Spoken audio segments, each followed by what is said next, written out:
ọpẹ́ ní fún Ọlọ́run bàbá wa ọba ìgbèkè ọlá alájùmọ̀lẹ̀ ẹ̀sán alágbára ló ń yan gbogbo ọba àná ọba ọ̀nà ọba ọ̀nà ọba tí padà tó ti bá láéláé àmọ̀ ìyàn lọ́nà àmọ̀ gbogbo fún àmọ̀ wà lórí fún bó tilẹ̀ jẹ́ lójú nínú ẹ̀dá ní Ọlọ́run bàtà alágbó ẹ̀yìn ọkùnrin tètè dé orí rẹ̀ lórí wa mélòó lè fi àtẹ̀yìn lábẹ́ dá nínú ọpẹ́ tuntun ní àbíkítẹ́nu ọpẹ́ tí ọpọlọ nínú àbítẹ́tẹ̀ àbítẹ́tí àbítímú mélòó lè fi àtẹ̀yìn lábàdá nínú ọpẹ́ wọn bá sí abádá nínú ọpẹ́ ọlọ́run mọ́tàlẹ́ ìgbàlọ́wọ́ ẹ̀ kọ̀ọ̀kan wà mú. àti orí tọ́lọ́ bá ti fẹ́ dáná kó tẹ̀dá mùsùlùmí bàbá sọ léyìí nígbà míì ẹlòmíì tí ìṣe mùsùlùmí ẹ̀ máa wò pé àtọ́jú àwa mùsùlùmí pọ̀ ẹlòmíì ní ẹni tó gbé mùsùlùmí yóò máa wò pé àkílà gbà lérò pẹ̀lú pé olórí orí ìkọ̀nà ọ̀sẹ̀ mùsùlùmí wọ̀ láì lọ́dá tó mọ̀ nígbà olórí orí tọ́lọ́ ní ìṣẹ̀lẹ̀ kó fẹ́yàn mùsùlùmí lórí máa jẹ́ mùsùlùmí ní ó gbé ọmọ ọlọ́run bó ti yẹ kéèyàn ọmọ àwọn bí náà gbé mo bá wọn ọmọ ọlọ́run ṣùgbọ́n wọn ò mọ̀ ọ́ mọ̀tẹ́ bá tó ń sọ fún wọn tẹ̀lé àwọn kódà wọn tó máa bá àyàn níyàn bí báwọn náà mọ̀ ọ́ kódà wọn tó máa tó tọ̀ àwọn gángan ìnìmọ̀ náà bẹ lọ́dọ̀ àwọn náà kọ́ ọlọ́mọ nù wá ṣùgbọ́n ní ọlọ́mọ bá níbi ọlọ́dọ́ bá sàánú ẹ̀ yóò lè mọ òdodo yàtọ̀ sí rọ́ yóò máa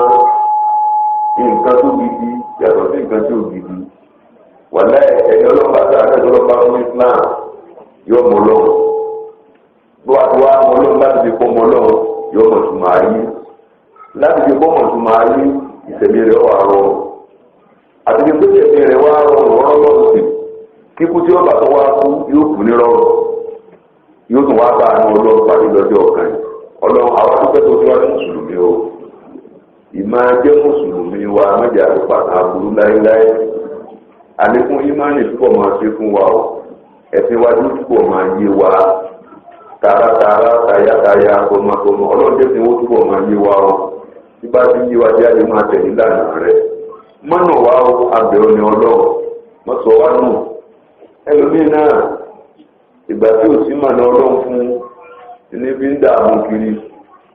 ẹlòmíín náà ó ti wò tuntun Ọlọ́run ló wọ́n máa ti kúkú bá wa sínú tẹ́lẹ̀ ìṣòro kan ọ̀tà dé ní ọ̀tà tí gùn orí kù lójú ọ̀nà tọ́lọ́ mọ́sọ̀rọ̀ tó wá bẹ́ẹ̀ láìláì ẹlòmíín náà ọ̀nà tọ́lọ̀ ti fún èdè ayé lọ́jọ́ lójú lọ́wọ́ àwọn pé oṣù kọjá lẹ́kọ̀ọ́ wọn máa forí kan lẹ̀ kò yí wípé kí ayé òun fúngbà díẹ̀ náà gbogbo ẹ̀ Ọlọ́run mọ́sọ̀rọ̀ tó wá bẹ́ẹ̀ lọ ìyóò tó ọba mú wá bá wa yálà ìdùnnú lọ́jà tí fún wa ní àdìkejì náà ni mọ́jọ gbé akó lágbo ẹ̀sìn wọ́n sọ wá tẹ́lẹ̀ wá bí ọ̀nà Ọlọ́run mọ́jọ amú nǹkan mi pọ̀ mọ́ wọ̀ lọ olórí ọpẹ́ náà ń dún fọ́lọ́ lónìí kò ní kó ṣe wá mùsùlùmí pépé báwa náà bá jẹ́ mùsùlùmí ní nǹkan mi ìlànà náà bá fún wa wí lọ́jọ́ òní ọ̀tọ̀ níbi tá a bá tún wà a máa lu Ọlọ́run gbé wa bá àwọn pásítọ̀ jímọ̀ tó àwa kóra wa jọ abẹ́sìn náà àwa gbọ́rọ̀ Ọlọ́run àfẹ́ oríbalẹ̀ fún Ọlọ́run lẹ́ẹ̀kan sí àwọn olórí adúpẹ́ lọ́dọ̀ rẹ o adúpẹ́ lọ́dọ̀ rẹ Ọlọ́run bá tá adúpẹ́ lọ́dọ̀ rẹ yìí òun náà lọ́wọ́ ààrẹ Muhammad sallallahu alaihi wasallam lọ́rùn wá sáyé Ọlọ́run ọmọ ọ̀kan ṣoṣo ní olórogún wọlé ìkọlẹ́gbẹ̀ra àrònú kan ọba ní kò bí má ẹnìkan ò bí kò sì tẹ́ tí ó jọ láéláé láti kí ọmọ Ọlọ́run ìdè ní àbá ronú pọ̀ Ọlọ́run tààràtà oríṣiríṣi ní ọmọ wa tó pọ̀ lọ èèyàn níbi ìmọ̀ lórí ń pa Ọlọ́run ẹlòmíì ti sọnù Ọlọ́run àwa tó fẹ́ tó sọ wá nù níbi ìmọ̀ lórí ń pa Ọlọ́run ẹlòmíì ti mànà ó sì dọ́lọ́ mà àwa tó fẹ́ tó dé àdá ọmọ ìwọ Ọlọ́run o àtúntò tóbi rẹ àwọn àfìdé Ọlọ́run níbi bá ti máa ronú ń pa rẹ láwọn ọwọ́ àwọn àmì rẹ jẹ́ mọ́ ní owó túbọ̀ máa dé kún rẹ Ọlọ́run bá ìlọ́ra lẹ́kùn àwọn ọmọ ìṣọ̀lá rẹ̀ ọ̀sára ńlọ́ra wá sáyé síwájú kánẹ́bí ò tó dé àwọn àìmọye ànẹ́bí ọlọ́run lọ́wọ́ wá sáyé ìmínú wọn ọlọ́run táwọn mọ̀lẹ́bí ẹ̀ ìmínú wọn ọlọ́run táwọn àlejò rẹ̀ ìmínú wọn ọlọ́run táwọn agbègbè rẹ̀ ṣùgbọ́n nígbà Muhammad sallallahu alaihi wasallam ọlọ́run náà ti gbogbo àgbà ńlá ayé wa ma arsalnaka illa rahmatan lil alamin ọlọ́run àwọn bí òsibí kọjá àti gbogbo ayé gbogbo ọ̀dà ní Muhammad sallallahu alaihi wasallam aláìjọ gbàjá àlógún wa àwọn àtẹ̀lélànà rẹ̀ lọ́rọ̀ wá fún ibùdó lónìí nínú jíjẹ àánúlà ní Muhammad sallallahu alaihi wasallam tábàlì ọ̀pọ̀ tiẹ̀ nínú níná nínú lílù nínú gbogbo nǹkan pátá tí ò sí kankan tá a yọ fún bẹ́ẹ̀ wọlé àánú lọ́nà sọ̀tẹ́lá Muhammad sallallahu alaihi wasallam fún gbogbo ayé ànábì wá jíjẹ ọlọ́run ọwọ́ àjẹlú gbòǹgbò ọlọ́ọ̀bá wá ti máa ń dà láàrẹ̀ ànábì wá jíjẹ ọlọ́run kó ti di ọdún mẹ́tàlá nú ẹ̀ kọ̀ wá sí bíńkìbí gbogbo èèyàn wípé ọlọ́run ọba ọ̀kan tuntun ní ọlọ́run ọba tá a máa jọ́ sí fún ní ọlọ́run ọba ilé ìjọba tá a rú gbogbo pẹ̀lú ọlọ́run ọba ẹ̀ mọ̀ á bó ti tó àti bó ti yẹ nínú máa jẹ́ ilé ọlọ́run ọba yìí èrè fìdínà àti ìdààmú làwọn ìgbèrè mábàáníbà tó ń tàbí di ọlọ́run sọlọ́lá wà ní ọ̀sẹ́lá torí báwọn àtúmọ̀ jẹ́ ń wí wọ́n yàtọ̀ sí mi àtẹ̀yìn lónìí sẹ́wọ̀n tó lọ́pọ̀lọpọ̀ ọ̀gbà àmọ́dúlá ìlà ìdàlá ọmọdé Rasulullah àmọ́pọ̀tọ́ máa wá èyí ó sì máa rí inú ìwà sí wa pé pọ̀tọ́ kan wà àtàwọn ìní nínú ọ̀rọ̀ ẹnu wa èyí ó máa rí pé pọ̀tọ́ kan wà àtàwọn ìní nínú gbogbo nínú ọ̀rọ̀ nínú àtọ̀ wa àríwá àtàwọn ìní lórí àwọn ẹni kò dẹ́sẹ̀ wa títí àmọ́ àwọn àtìgbèrè mẹ́ta àwọn ọmọ tó máa la ilaha illallah wọ́n náà fi dáná ní ipa àwọn ilé dé kò sí ìgbàgbọ́ ọlọ́run lágbára lọ́nà lórúkọ̀sì lálàáńdé lórúkọ̀lọ́wọ́ kò sí ìgbàgbọ́ ọlọ́run rárá tó tó wulẹ̀ ọmọ nílá ọ̀lọ́ àyàfọ́ náà gbogbo ọ̀gá tuntun ilé ìjọba náà ti wá gbógun sí pé àhàhà gbogbo àwọn òòtà wa láàtà wúdà ànáàtà gbogbo ẹ̀ náà ti tẹ̀lé ìwà jẹ́ kí wọ́n wà sí lọ́wọ́ àtúntò kò sí wọn mọ́ aláwù nìkan ló solókù tó ti bẹ́ẹ̀ náà ní bí ó yẹ kókó lẹ́yìn tí ti ọlọ́wọ́ ọba ìwé àlọ́kàn tó solo náà àlejò wa ti ti ọlọ́wọ́ ọba ìwé sallallahu ta'ala alaihi wa sallam ó ti ti ọ̀kan tó tó yìí the central theme preaching gbogbo àdẹ́pà àwọn ọmọ ìlànà àgbà for the first 30 years àbọ̀ 23 years tó lò fún mission Islam kò kọjá tó má lè ní ìlà ọlọ́gbà ọ̀rọ̀ ẹ̀ka lọ́wọ́ bẹ́ẹ̀ ọba ti dọ́lọ́ mà ọ̀dà tí gàdé èèyàn kọ́ ní lórí foundation tí ó strong definitely that house is going to crumble. ṣùgbọ́n tẹ̀yàn bá ti mọ ọlọ́run ọ̀dà tí gàdé èèyàn ti very solid foundation gbogbo tẹ̀ bá gbélé lórí yóò lò wá ní. nínú títẹ́lá Muhammadu lọ́la àwàdọ́lá ìyẹn bí máa ti gbé fún wa pé káwọn ọlọ́run bọ̀ bá àlejò ọlá káwọn ọlọ́kan ṣoṣo. ìdí àtìgbà tó lámọ́ fún ọba tó lọ́dẹ̀ dá Muhammad àti gbogbo àwọn ará ilé àti gbogbo àwọn ìyàwó ẹ̀ àti gbogbo àwọn àgbàdé àti gbogbo mùsùlùmí mùsùlùmá tí ọmọ àtẹlẹ àwọn àtọ́jẹ̀ dá Muhammad sallallahu alaihi wasallam tí ń dúró ìdọ́jọ́ ọ̀kan wàdà bàkọ́lá subhanahu wa ta'ala a'udhu billahi minash shaitanir rajim wa qawlihi inna qatalna al-masiha 'Isa ibn Maryam rasulallah wa ma qataluhu wa ma salabuhu walakin shubbiha lahum وإن الذين صدقوا فيه لفي شك منه ما لهم به من علم إلا اتباع الظن وما قتلوه يقينا بل رفعه الله إليه وكان الله عزيزا حكيما صدق الله العظيم أيما يعني على كل ما يسمع لكم يقولون به dàbí màdé ìdàgbàsókè náírà wa ní kí mọ́lọ́lọ́pàá ń sún ìpín kó ní orílẹ̀-èdè lónìí. Òun náà lè tí àwọn ọmọlẹ́yìn Kristi tí wọ́n máa ń pè ní irú ọjọ́ ìyẹn máa ń pè ní Good Friday. Wọ́n á ní Friday rírí ọjọ́ ẹtì rírí. Tó bá di Sunday ni wọ́n kò ní Easter Sunday. Tó bá di Monday tó fẹ́ kó Easter Monday nú. Ọ̀gọ̀rọ̀ wa náà lànà gbogbo òtàlọ́rọ̀ máa. Ẹ̀yọ́ máa yá àná láti inú ẹ̀sìn àtìlà. Àwọn gẹ́gẹ́ bí Mùsùlùmí àwọn láti máa dúpẹ́ lọ́dọọdọ́ gẹ́gẹ́ bí mo dúpẹ́ sáájú. ẹ̀sìn wa ẹ̀sìn tí ó ní bẹ́sìsì tó ní foundation ni gbogbo yòówù tá a bá ń ṣe nínú ẹ̀sìn tiwa ìtọ́ka sí máa wà níbẹ̀ pé ńgbà táyì ànábì ṣe báyìí ńgbà táyì ànábì ṣe báyìí ànábì ló ní kánfẹ́lẹ́ ànábì lọ́wọ́ àkúrò ilé ànábì ló ń bí sàkúrò ilé gbogbo ẹ̀sìn máa ń ní tọ́ka sí ẹ̀sìn wa ẹ̀sìn tó ní bẹ́sìsì ni ẹ̀sìn wa ẹ̀sìn tó wà àbáṣẹ́là ni ẹ̀sìn tó gbé ẹ bá wò ó àgbékalẹ̀ tó lọ́wọ́ gbélé a lọ́wọ́ èèyàn máa rí pé àwọn tó mú bá àtàlè mú ní tí ò ní sí ìrùjú kẹtọ rárá tí ń dé ìwúlẹ̀ ọmọ níbẹ̀ rárá ẹ̀yọ́ máa yára alákòó nínú ẹ̀sìn àbìlà. tábà ń sọ lé fún wa lónìí kámárù bá tako ẹ̀sìn àìsàn tako ẹ̀sìn òkè níbi ẹnìkan ibi ti ẹ̀dẹ́ ipò orí òkè aláwọ̀ ti máa dé gbogbo wa àjọ gbèsè sí ayé ni àti mùsùlùmí àtẹ́ńtì mùsùlùmí àtẹ́lẹ́kọ̀ọ́ gbogbo wa ọlọ́run dá wa sáré ọlọ́run tó sì ṣe bó ṣe gbé ọmọ ìtọ́gbà lérò kùránì ó ti máa gbé wa pé wàlá ó fi iná là á tẹ́ iná kúlà náà sínú dáa wàlá kí ní hàkùn olùmí ní láàlá ànàjà ànàmì náà jìnnà tí wà náà ti àtúnrí kùránì ó tó sọ bá fẹ́ ní gbogbo ọmọ ẹ̀ ní ìyẹn láta tí wọ́n mọ̀nà wọ́n bá wà lójú kan náà ni ṣùgbọ́n ọ̀pá ti dájú ń bẹ nínú ọmọ ẹ̀ ní ìyẹn tí ó wọ náà ń bẹ nínú ọjọ́ wà lójú náà níbo ni ọlọ́ọ̀bá ní wọ̀lẹ̀ bí ìkàlákọ̀ fún fàmí kún mọ́mì wà ní kùn káàkiri ebi ọlọ́mọdé ayé ń bẹnu yẹn tó gbàgbọ́ ti bẹnu yẹn tó yà tètè rí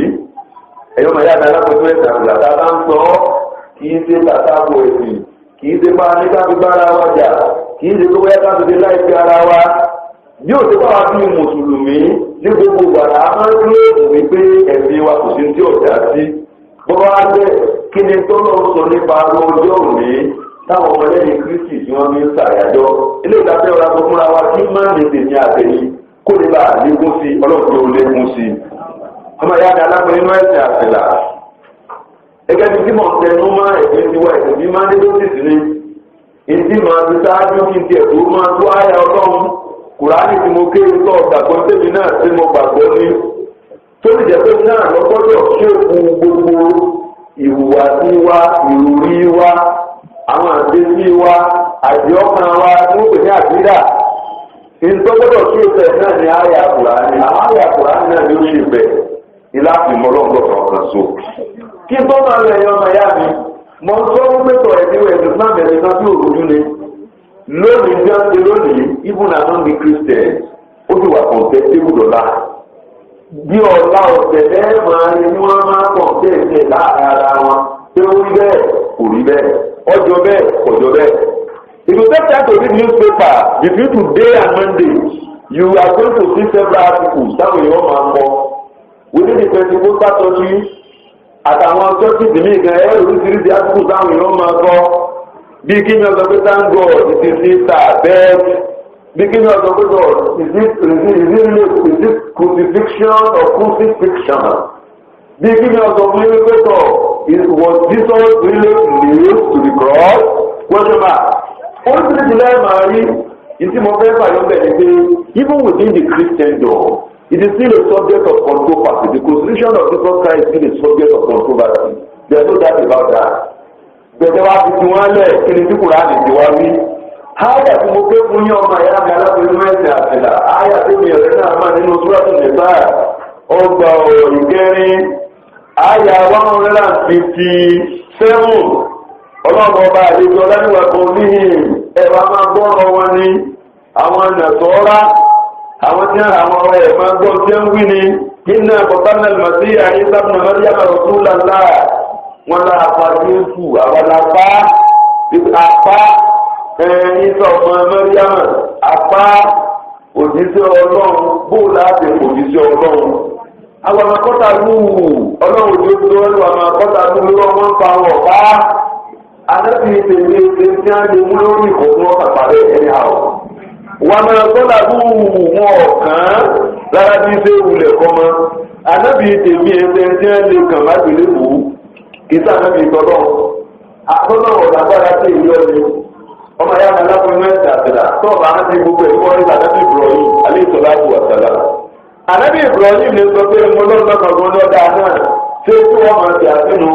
àrùkú ẹ̀tọ́nu náà ẹjẹ́ àgbìjà ọlọ́run ọba wa wọ́n wá sọ ọ́nà mẹ́jọ lọ́wọ́ àwọn ẹkún náà yá náà rùkú ní Ìbàdàn wọ̀sàlámẹ́n alẹ́ àìsọ̀rọ̀ yìí a ti pàdé fún wọn náà ìwọ náà ọyá máa tutù báwọn ètò òfin máa dòrò ayé ìgbésẹ̀ máa tẹ̀lé tẹ̀lé máa tutù máa já làbí àkànlẹ̀ àti ọlọ́run ọba àdéjẹ ọlá mi kò ní ọlọ́run lá ojú èsì ọlọ́run ọmọ ìyá mi even if you go to the biblical text it is well documented wípé nígbà lásìkò ìfẹ́ tó àdábì yìí ságan tó ń sọ pé tọ̀ kíkẹ́ ní òsì kékeré kọ́nà ó gbé ipò ooru fi pọ́ńtì nípa lórí àtiwọ́ náà jákujàku ní abẹ́ mi kàn sí ìyá tí mo sọ fún pé kí wọ́n gbọ́ ọ̀pọ̀ tí mo gbọ́ ọgbọ́n yìí tẹ́lifẹ́ wà nílé ìmọ̀ yìí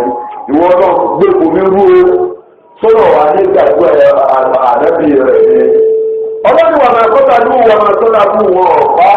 bẹ́ẹ̀ ni wọn ò sì kàn án wà láti ṣùgbì aláwọ̀ ṣùgbọ́n wọn lọ nínú èdè wa ó mú wọn lójú àwọn òkè Jésù làwọn pa ní wọn ọ̀pá Jésù ọmọ amáyámà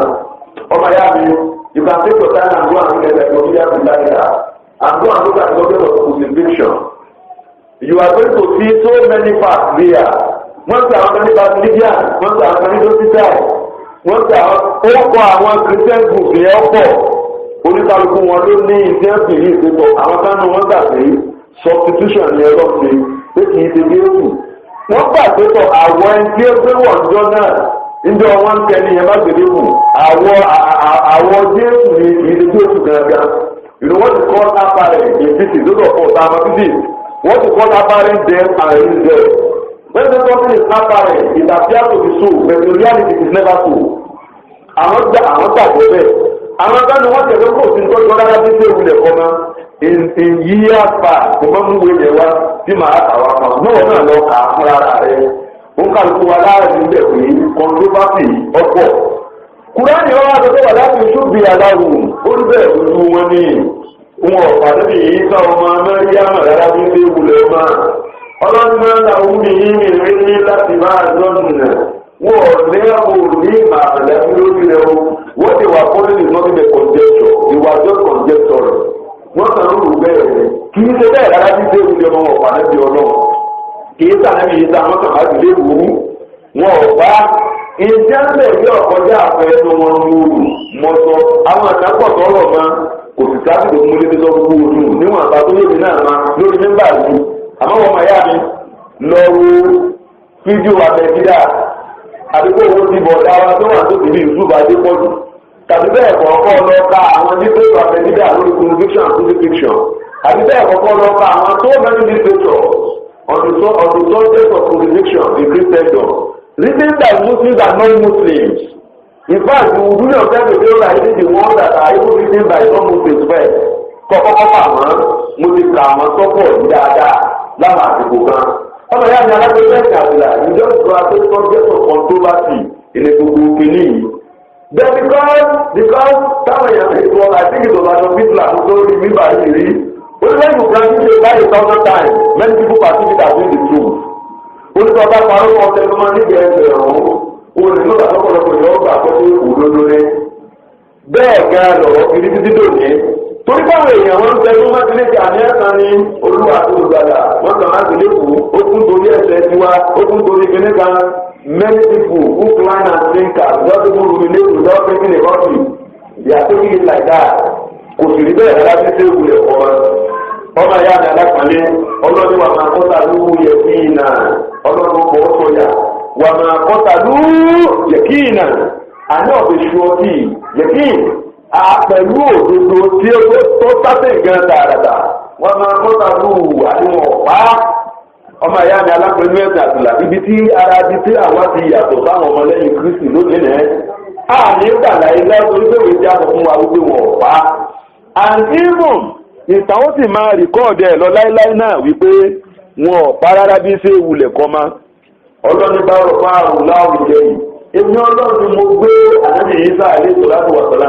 èmi mo gbé kúrò lọ́wọ́ àwọn akéde àwọn ẹni bíi èmi mo gbé wá lọ́dọ̀ tó ní mo rí ìtẹ̀ ọ́ àṣẹ èmi ọlọ́run kọ́ bá àlejò ọlá ni ọlọ́run ẹ̀fẹ̀ ṣe bẹ́ẹ̀ ni síwájú kánábì Ìsá tó dé àlẹ́ ìtọ́ bọ́ọ̀lù ara gbogbo ẹ̀ onígbóná kàtọ́ kọ́mà lónìí wọ̀lọ́ bá náà wù mọ́tà náà àríyá ó yà kẹ́kọ̀ọ́ kódà mọ́nà bí ẹnìkan lédè wàràfà ní ọ̀sọ́ wọn ní wàràfà náà ùmọ̀ká náà nàlíyà àti ọlọ́wọ́ bọba àlékè ọlá ni èmi mo gbé sọ́dọ̀ mi wàkánà láwà sí zanakima èmi ọlọ́run sì ni ọba alágbára ni mí èmi ọlọ́run ọba tó gbọ̀ngbọ́n òun náà ni mo ṣe ọmọ ìyá mi alágbára náà ti àtìlà tẹ́ bá wà wò ó even from biblical text like I said earlier on wọ́n tún wá wọn máa pé confusion wà bí kíní yóò lára confusion tẹ́ máa ń sọ fún àwọn onígbẹ́tọ̀ even before Jesus was said to before Jesus was crucified so to say tó ní premonition àti òní wọ́n lò ní wọ́n ní kó dání ìwé Matthew kan ó ti sọ fà rẹ̀ ìgbẹ́tọ̀ àníbà nígbà tẹ́nìkan wá bá ìsọ pé master ìgbẹ́tọ̀ ti sign that the university deal. And he was saying, yeah, and even another generation to get after his sign. And no sign shall be given unto him, unless the sign of Jonah. For as Jonah was 3 days and 3 nights in the waves of his belly, so shall the Son of Man be in the heart of the earth for 3 days and 3 nights. Once there is anybody live in Christendom, wọ́n yọ pé tọ̀, òun gán ti ma ẹnìkan lọ́wọ́ á bá a lórí pé tọ̀, ìwọ Jésù. Fún alágbèékan láti mọ̀ pé ká lè gbọ̀ ọgbọ́n kí n jẹ́ gbọ́ wà dáhùn ó láwọn àjọ kò kí àwọn aláìgbádùn aláìníwá àyíbọ̀ àdàdọ́gbọ̀n generation àwọn èèyàn burú àwọn èèyàn bí ìyá máa béèrè mírèkù ẹ̀dá tí máa sọ fún ẹ lónìí jẹ́ máa ń sọ̀rọ̀ mírèkù kí ni òmírèkù fa ayé gan bí ìwọ ìmẹ̀ rẹ gan mírèkù ni bẹ́ẹ̀ni rẹ ti wáyé wọ́n láì mírèkù ni ìwọ ohun tó dáńtọ́ da ohun tó dáńtọ́ mi náà dáa yọ ọkà papọ̀ lára àyà before you know it wọn àwọn orúkọ olóòjọ ọsọ fún àbáwọn ní medical company wọn yẹn yọ wà fún swimo yọ wà lórí ẹgbà tèè wọn wà nípò tẹ́lẹ̀ identify ibi tí ó ti mú bẹ̀ wọn ò lè identify rẹ̀ tẹ́lẹ̀ identify ibi tí ó dẹnu wọn ò lè identify rẹ̀ tó má gbọ́dọ̀ àti pé ẹgbà tèè wọn ní swimo lọ ńgbọ̀ báyá yọ wà fún àtìlẹ́ náà ńgbọ̀ báyá yọ máa jà báyìí yọ aláàríyá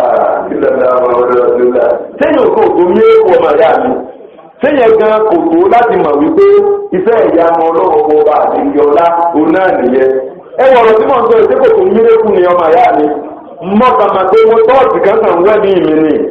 and before I know it ẹnu mi ó sì máa yà yọ́ máa yà lóòkè yọ́ máa yà lọ́tọ̀ ó sì máa jáde. bẹ́ẹ̀ ni wọn náà ń sọ sẹ́yìn ò tó mírèkù ni ìwọ tí wọn náà ti ń gbọ́rọ̀ tí mò ń sọ ṣé kò tó mírèkù ni ẹgbẹ̀lẹ́gbẹ̀ yẹn bẹ tó létí tó tóbi ju tiẹ̀ lọ bẹ́ẹ̀ ni nígbà dáhùn ò ní gbọ́ ṣebí bọ́ tí wọ́n ń gbọ́ yìí náà ṣé kìí ṣe mírèkù ni mímá sùn mímá jí rẹ ṣé kìí ṣe mírèkù ni anábì sáwá ní àwọn ìjọ kòkí ni máa béèrè mírèkù abájọ táwọn aláàkókì lọ́pọ̀ láyé lónìí ìtọ́wá burúkú ni pé àwọn àmì náà wá kọ́kì lónìí o nígbà kan àwọn là máa ń gbọ́ bí ẹgbẹ́ kòkòrò ní wá ní èdè mùsùlùmí náà ti wá bórí rédíò àti orí tẹlifíṣàn bóyá èèyàn ọ̀tá burúkú tó lẹ́nu tó gbé kòkòrò wá bá ọ ìwọ́n tó wọ́n bá àtòrò bẹ́ẹ̀ tó ní èèyàn bá burú fẹ́ yányá pẹ̀lú jẹ́ ìṣòro táwa ṣe kankan kankan and that is why Islam is very realistic àìsí àlẹ́sẹ̀ nínú ọmọ ìyá mi Islam will tell you life is very the challenge you are going to experience sadness and happiness in life ẹ̀sọ́ fúnta náà kọjá náà ayé sínú òdòdó tó sínú òdòdó nípàdé ẹ̀sọ́ fúnta rẹ̀ náà tí ò ní rẹ́rìn tí ò sì ní sọkún láyé ẹ̀sọ́ fúnta rẹ̀ náà tí ò ní rí tí ò ní náwó nìkan tí ó sì rí bó ti fẹ́ ẹ̀sọ́ àgbọ̀n fúnta rẹ̀ náà tí ò ní náwó nìkan tí ó sì ní rí bó ti fẹ́ pé lọ́kàn náà ọba àdìgbì ọlá Islam will address realities of life in Islam òkú ní máa pèpè pé ẹgbẹ́ mírèkù wà lórí ọ̀fà ànábì náà ti mírèkù tọ́pọ̀ the greatest of all miracles is the Quran it is the greatest of all miracles gbogbo ẹnu làbúrí ṣùgbọ́n ẹ̀mí rí mùsùlùmí òní máa fẹ́ ẹgbẹ́ rẹ̀ lónìí àwọn kan náà tó ti wá dé wà fún wa lórí rédíò ṣé kìnìkan oníkìnìkan kìnìkan ẹgbẹ́ òkú oníwá tẹ bá ti kìnìkan àtàlá ti kìnìkan gbogbo ọjọ́ bá sọ bẹ́ẹ̀ ìyá full five wèrè ìdí aláìjọpọ̀lọ́ ní á àwọn ọjọ́ tí ń gbé lórí òkú sòrò wa kò sí ẹni náà ti bẹ láì tó sòrò tiẹ̀ gbogbo ẹnu mo ti wí tẹ bá dà bá àkàtẹ́ ní ogun náà bọ́yá tí ó lọ́mà ó yóò gùn lóní bọ́yá tí àlọ́ máa ń tà ó náà ti ń bá a fẹ́ra bọ́lá ti dá yí ọ̀hún nu báàbí ti lò dáàbí fún bẹ́ẹ̀ so mùsùlùmí èrò adúlọ́ ti di pé mírèkù in Islam ó fi fẹ́ pé south of the grave worship Allah worship ọ̀tọ̀ mọ̀ntọ̀rọ̀ nǹkan ayé ọ̀tọ̀ bọ́ ọba tọrọ nǹkan ayé lọ́wọ́ tó bá wù á fún ọ tó bá wù á fún ọ fún ọ bí ọba fún ọ tó bá lóò ṣe kẹ̀ ó sì tó jí yàrá kọ̀ọ̀kan náà Islam is very realistic about that èrè ayé àmì ìfún náà wá sí lẹ́bùsùn mọ́kọ̀ ọ̀dọ́ láàyè ìgbà náà nínú ìlú láti lòkúrò kò kọ́ sí bàtàkì ọlọ́tọ́ láì fáwọn ọlọ́pẹ́ ni káàdé gbogbo ìlú nù ọ̀kan yányá àwọn àgbèrè àtàdé wọn nílé ilé ọ̀rọ̀ débi pé ilé wọn góòlù ni ọ̀rọ̀ àti máa kọ́ gbogbo tí a kéde gbogbo ọ̀nà tẹ́rìn góòlù lẹ́ẹ̀mọ̀ bábí àti bàtàkà kébé nìkan yọ̀bá máa ní láàrí ẹ̀dá àkókò báyìí tó kébé nìkan ní láàrí ìfẹ́ gbogbo wa láti bùdé kóònù ẹ̀sìn ẹ̀yẹ́dẹ́ ajẹ́ ẹ̀gbọ́n òdo ti ajẹ́ àmẹ́kẹ́lẹ́ ọkọ̀ náà yọ wà pé ìdílé adìsí owó mùsùlùmí tó ló lọ owó lè fi òní lọ owó kébèrè tó ní láàrí owó lè fi òní láàrí owó kébèrè tó wà ń pò owó lè fi òní sí ń pò ọkọ̀ ọkà pátá bó ti wù ní adájọ́ Islam. ibi tí mo fi àwọn ọ̀rọ̀ tó yá àsìkò ti ń lọ ọmọ ìyá mi Jésù wá ní bẹ́ẹ̀ ni aláwàjọ kòkí ní má bèrè mérekù kòkí èèyàn ní má bèrè mérekù kòkí aláìmọ̀ká èèyàn ní. ọwọ́ ní kọ̀wá sábì tí ń fún yín o àfàmì Jónà ànábì Yúnù alayhi salatu wa salam. kí wọ́n bà ní Jónà ànábì Yúnù fẹ́ẹ́ tẹ́jà gbẹ́mì gbogbo àná ìlànà tán tí ń gbé láìláńtà subhanaka inni kuntu minas zalimin. àyà mi ń jẹ́ sáré táwọn àbá àti máa bẹ̀ lọ. ọlọ́dẹ tí bá ti gbé lọ́lá ń tàdá lọ́kàwọ́ ní ìmọ̀túnmí rọ́bì yìí lànà bí sábì láàárọ̀ ìwọ̀rọ̀ wà sọ̀tùmù pàtàkì fún pàdé àwọn mílẹ̀ sọ̀rọ̀ yìí ọlọ́run ti wọ́n tó rú fánà bíi Yúnúsù jọ sí ìdòkun gbogbo wa náà gbogbo ẹtí ń bẹ lọ́wọ́ ọ̀nẹ́ra nù wa gbogbo tí ń jẹ́ challenge pé níjà ti gbẹnu ayé wa ọlọ́run sọ di gbogbo yẹ ọlá àtọ́kùn oṣù wọn náà bàtà àdá àdébí Yúnúsù wa ọwọ́ àwọn àlọ́ ẹja oríṣiríṣi ìtàn lọ́wọ́ àbẹ́ ẹ̀mọ́ gbèsè yà lọ́wọ́ ẹ̀hún ọwọ́ àwọn àbẹ́ fún àdájọ́ ẹja ó bí òru mẹ́ta àtọ́jọ́ mẹ́ta lóko wà ní ẹja kọ́lọ́mù tó là á ọwọ́ alẹ́ mi náà ìdí àdébí tó ọmọ náà yá náà bẹ́ẹ̀ ní ti tó máa wà ní owó lẹ̀ òkè wà dídì nínú lẹ̀ fódìdí òru mẹ́ta àtọ́jọ́ mẹ́ta ẹgbẹ́ gbogbo àwọn christian scholars léèrè ní kí ni tí ń sọ bẹ́ẹ̀ wọ́n sọ pé crucifixion ni wọ́n sọ pé tí ẹ bá kúrò bá òru mẹ́ta àtọ́jọ́ mẹ́ta ẹni owó fi kí ni inú owó fi wà bẹ́ẹ̀ ẹni owó fi wà náà owó lẹ̀ ẹni owó fi wà náà sàárè fún owó tó jíǹde. àwọn ọgbọ́n wa bẹ̀rẹ̀ sí ní wò ó àwọn àkókò àgbo ní alẹ́ ilẹ̀ tó ti kúrò fún nírọ̀lẹ́ Friday ní lábúndé Good Friday gbogbo àjíǹde wọn làwọn Sunday ní ìdílé ìgbàgbọ́ lọ́dẹ wọ́n wá ní calculation kọ̀ wá bára wọn mú jíjí mo tó sọ̀rọ̀ bí àwọn christian kan bẹ́ẹ̀ South Africa wọ́n èsè Good Friday Good Wednesday làwọn máa ti ẹlọ́bì àwọn ti calculation wọn ka ọjọ́ nǹkan tó pé ń tiẹ́ tó bóyá mistake wà lọ́bì láàrin ẹlọ́bì ayé ti lu dára ẹnì kò lè pa ọlọ́pẹ́ nìkan má it's something you can search for and read about it àwọn wá calculation yẹn abẹ́dídà àmọ́ná tiẹ̀ ṣèǹtẹ́ bá ti bá ti lọ fẹ́sẹ̀ àbẹ̀dá ẹ̀rọ máa pa ẹ̀ ní irreconcilable irreconcilable kò sẹ́ni kan sáyà láti dé wulẹ̀ kọ́má ọmọ yá mi alápàdé nínú ẹ̀sẹ̀ àfìlà àwọn ajẹ́ bíi mùsùlùmí ànábì Ìsá alayhi salatu wa salam ẹni ọlọ́run ni ànábì ọlọ́run ni ó sin ọlọ́run títí tí kú iṣẹ́ ọlọ́run wá fi mú sọ́dọ̀ rẹ̀ ni ànábì Ìsá ọmọ mẹ́yàmẹ́ yìí àwọn èèyàn ní ojú amáyí rẹ̀ máa wù mùsùlùmí gbọ́dọ̀ máa yí rẹ̀ tọ́lá tó kọ àwọn tó ń kído báwọn tẹ̀lé ànábì Ìsá wọn bá ń tẹ̀lé ìlànà rẹ̀ ní ayé ọ̀bá wọn tó bó ti wáyé lọ́wọ́ tọ́lá ẹgbẹ́ mi rẹ̀ bí mùsùlùmí abáńtẹ̀lé ànábì Ìsá ni wọ́n ayé ọba wọn bá ti wáyé lọ. in terms of humility ìyàtọ̀ sí àná Muhammad sọlá àìrọ̀dára mo bẹ́ẹ̀ ni wọ́n máa àti ìbẹ̀rẹ̀ lójú sí ọlọ́run tó wà wọ́n bù bí ànábì Ìsá alayhi salatu wa salam you need to live up his lifestyle ànábì Ìsá kò ká gàgà fún rárá mo máa rántí kó tẹ́sẹ̀ ká tí mo kà á lóko tí ó lọ́ọ́ bá dàbà dọ̀lá ọ̀sẹ̀ mo máa rántí lẹ́ẹ̀kọ̀ọ̀kan pàápàá tí ń bá rẹ̀ nìkan tẹ́lẹ̀ tí ń bẹ́ẹ̀ nù wàhálà káàdùsí náà kátẹ́ nìkan fi ń ṣe yẹ̀yẹ́ tàbí tẹ́lẹ̀ tí èmi kọ́dá bẹ́ẹ̀ dúró ẹni tẹ̀sí àfọ́fẹ́ jọ bẹ́ẹ̀ nǹkan àti ẹ̀yìn ọkàn wà ti ń lọ́pọ̀ lọ ni. ànábì Ìsá ní lọ́jọ́ kan lówó làwọn èèyàn bí àwọn tí ọ̀gbádùn ní ẹgbẹ́ rẹ̀ nípa àwọn ilé òde déédéé òun ò sí dáadáa kí ni ànábì Ìsá ọ̀dà lóhùn ànábì Ìsá ọmọ Maryam alayhi salatu wa salam ó ní kí ló dé ó ní every loved likeness is loved. If you are not mad, how will you laugh at madness? Gbogbo kan bẹ́ẹ̀ gbogbo ìgbéri náà lẹ́yìn ẹgbẹ́ ìmọ̀tò ìbàdí tó yún Yorùbá. Onífẹ́ ọ̀dájà wèrè òní òní ju wèrè rẹ̀ rú. Ìwọ tó ju wèrè rẹ̀ yàn wèrè ní ọ́. So because you know this is message in part across ni pé wéra rẹ̀ gbogbo nǹkan ọ̀sẹ̀ yín ọlọ́run láti summary of the message. So you must be humble to the core. Humility. Bẹ̀rẹ̀ àwọn èèyàn jẹ́ láwọn tẹ̀lé àná ní Ìsá kan display lónìí affluence. Pride iná display lónìí ànábì Ìsá ọmọ Mẹ́ríámà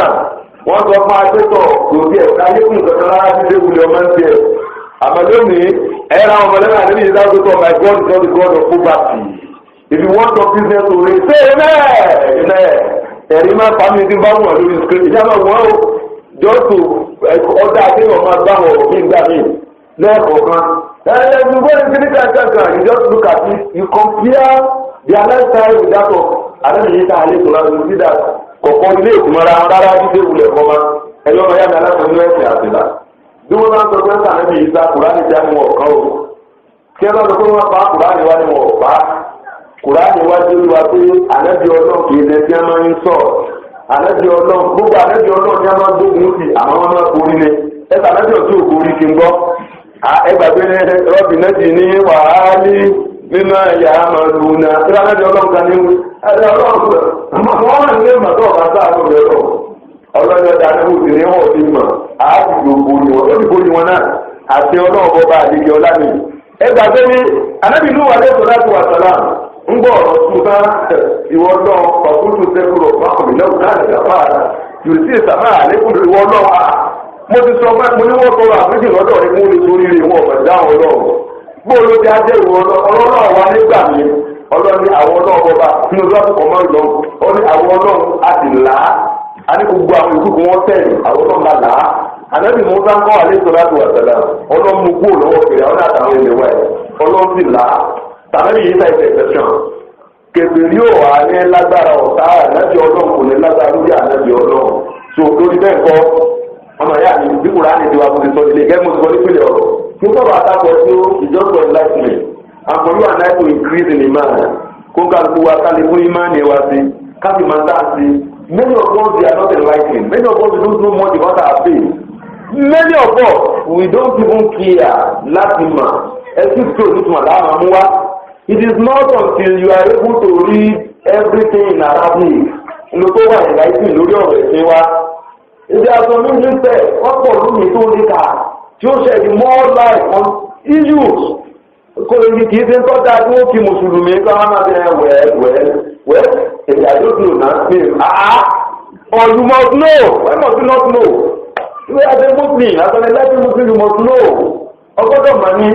àbíká adébẹ́tọ̀ àtẹ̀ntà àtọ̀ yìí sọ̀rọ̀ ẹ̀sìn kìí sí ọ̀rọ̀ ẹ̀sìn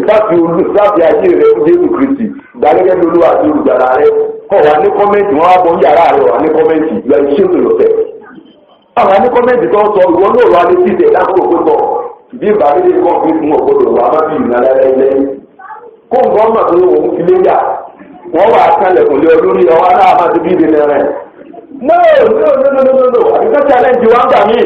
káwá máa ti bẹ́ẹ̀ káwá máa dá àwùjọ mọ́. It is because you lack knowledge. If you are a good Muslim, tọ́ba máa ń gbé ṣe gọ́ọ̀mẹ̀tì rẹ̀ wà láì wò ní ìgbà anywhere gbogbo ẹni mo fi wí. Ẹ̀rù kankan wò ní ìgbà gbogbo tí ní abẹ́ sọ just few lines látọ́tọ́ few statements ọba ó tàdá ìwé destroy wọn. Owó destroy ọ̀rọ̀ wọn because you are going to be well equipped. Àwọn ọmọ yàrá kan ti ń bẹ lónìí. Àwọn ènìyàn ètò reference gan sí Kùránì. Bíbélì wọn gan ni wọ́n sùn lọ. Wọ́n sùn gbogbo ẹ̀ṣẹ̀ tó bíjà ní ti bẹ lórí wọn. Àtàwọn oríṣiríṣi ìwé bí wọ́n ti kà tí wọ́n sì máa kóòtù ẹ̀ kiri dáadáa bí wọ́n ti ń kóòtù bishop bikri bẹ́ẹ̀ lọ́ọ́ máa gbọ́ pé bẹ̀sán rúbẹ̀ ọkọ̀ báyìí kóòtù ni wọn ò ní rí fà fúnra wọn padà ọkọ̀ òní táǹtì lórí bẹ́ẹ̀ ọmọ ìyá mi ọlọ́kùnrin ló tẹ̀lé kọ̀ọ̀kan ọ̀sẹ̀kùn lọ́ba tún lẹ́wọ̀ ká mẹ́lẹ̀ ọ̀sán.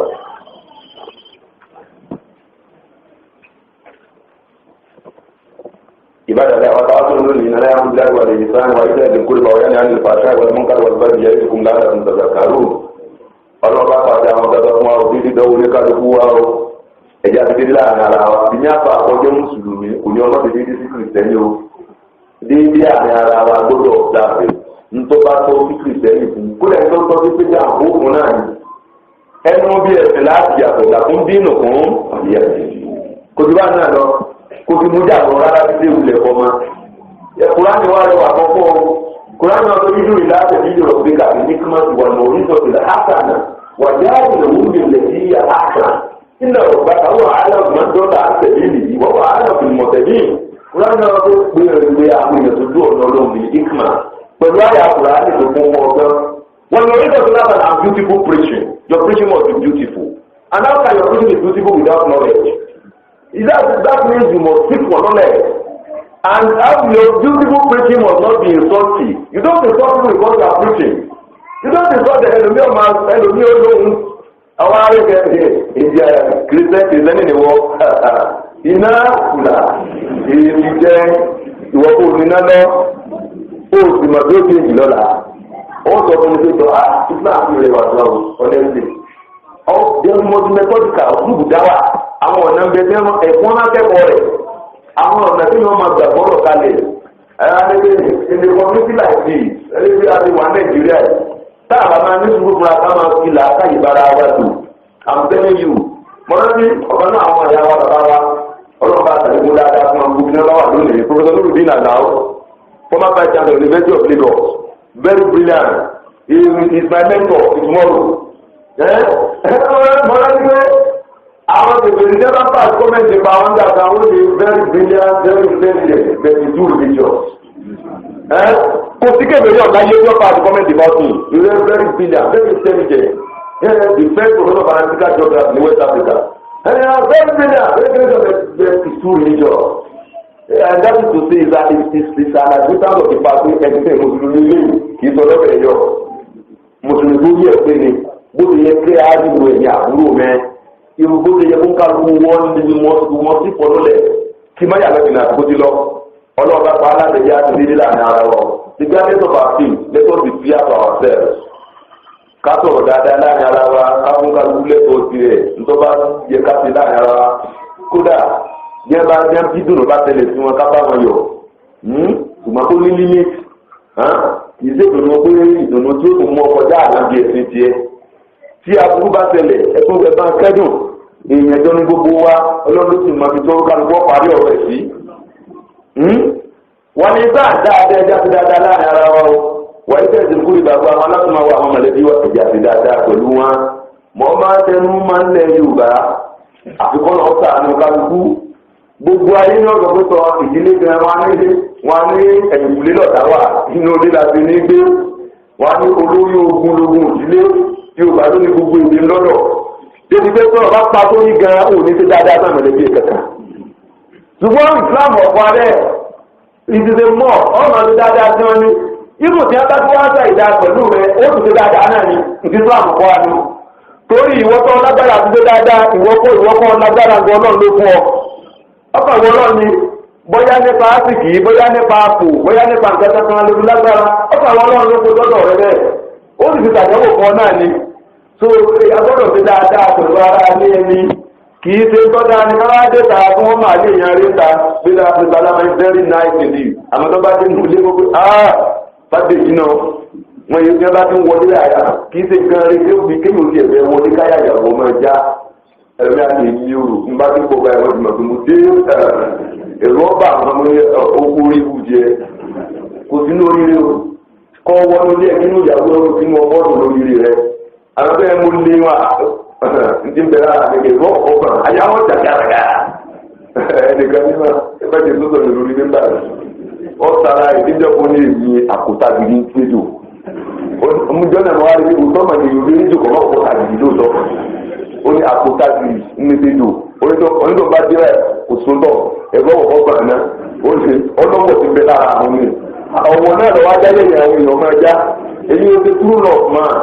ọ̀yẹ̀ kí wọ́n nífẹ̀ẹ́ sí èèyàn túrú lè ní ilé pẹ̀lú oògùn àbí tó dì mọ́ra tí wọ́n ajáyé èèyàn sọ kẹ́ẹ̀rẹ̀ àbí bá ti rí ọ èyí jẹ́ àyà àwọn ọmọlẹ́yìn àbẹ́ mọ́ mẹ́ ìjà tẹ́ bá dì àbẹ́ ẹ̀gbọ́n bó ti ròyìn rẹ̀ ní rú àmọ́ ọ̀gbẹ́ iná òun tàràrùn rúkà ń tún jàdá jẹ́sẹ̀ kúnlẹ̀ fọ́nlá nínú láì ìwáná ẹgbẹ́ ẹgbẹ́ òṣèlú ní ànábì bá ọlọ́sìn ní ọjà ànábì o àkótágiri olè ìjà ànábì báwọn tó ṣe dáadáa yẹ́nì àti fàájì àwọn ọdún kágbà gbàjà àwọn ọ̀rọ̀ kọ̀rọ̀ èyí tá a tẹ̀lé fún ọ̀tẹ̀ ìjà jìnà sí tá a bá ti ń dúró tá à ń gbìyànjú tá à ń tẹ̀lé lànà àtọ̀ náà ọlọ́run tó ti máa fún wa lọ́wọ́ ọlọ́run ẹ̀kọ́ kan wa lọ́wọ́ ربنا تقبل منا إنك أنت السميع العليم ربنا تقبل منا إنك أنت السميع الدعاء وتب علينا يا مولانا إنك أنت التواب الرحيم ربنا اغفر لنا ولإخواننا الذين سبقونا بالإيمان ولا تجعل في قلوبنا غلا للذين آمنوا ربنا إنك رؤوف رحيم سبحانك اللهم وبحمدك أشهد أن لا إله إلا أنت أستغفرك وأتوب إليك وأستغفر الله